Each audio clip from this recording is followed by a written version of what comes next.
Allora, da più di 20 anni è un must qua a Rosolina Mare, ogni volta Born to be Wild Rovigo, siamo con Stefano Bonfante, che tu sei il segretario? Sì, sono segretario Allora, ogni anno ti vengo a trovare, ogni anno ti chiedo le stesse cose, però mi devi spiegare, prima la passione, perché hai questa passione straordinaria che l'Harley Davidson da una parte, il moto dall'altra, il custom dall'altra parte, quindi c'è un mondo che gira intorno a questo.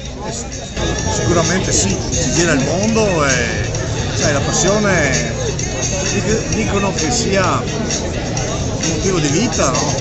Per noi è una passione interessante, si conoscono un sacco di persone, tanta gente, tanti amici mi sono venuti a trovarci stasera. Ecco, diciamo che fondamentalmente siete come i Rolling Stone, cioè non avete età, siete trasversali in un sacco di generazioni, perché tu non sei giovanissimo, penso più o meno siamo vecchi uguali, però ci sono giovanissimi che si affacciano a questo mondo. I Born to be Wild sono 50 anni che sono attivi, noi sono 25 anni che ci siamo qua a Rovigo. Chiaramente è un gruppo internazionale, come si diceva, abbiamo anche dei tedeschi sono qua con noi, sono 18 gruppi in Germania, 12 in Italia, come Born to be Wild. Poi ci sono un sacco di associati, un club supporter con noi.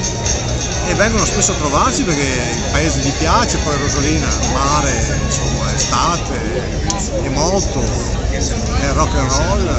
Ecco, ci aggiungiamo che a tutto questo c'è anche una componente di marketing territoriale che non è da sottovalutare, cioè nel senso che voi fate conoscere questo territorio e chapeau. Sì, certo che sì.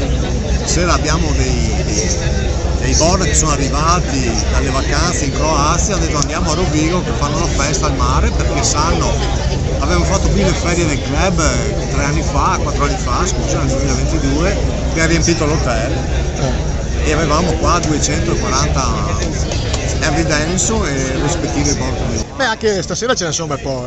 Certo, sono 300 metri in più di moto. Infatti io le riprese, che dire, Born to be Wild forever e complimenti. Esatto, forever. Ciao Stefano, grazie. Grazie a te. Ciao.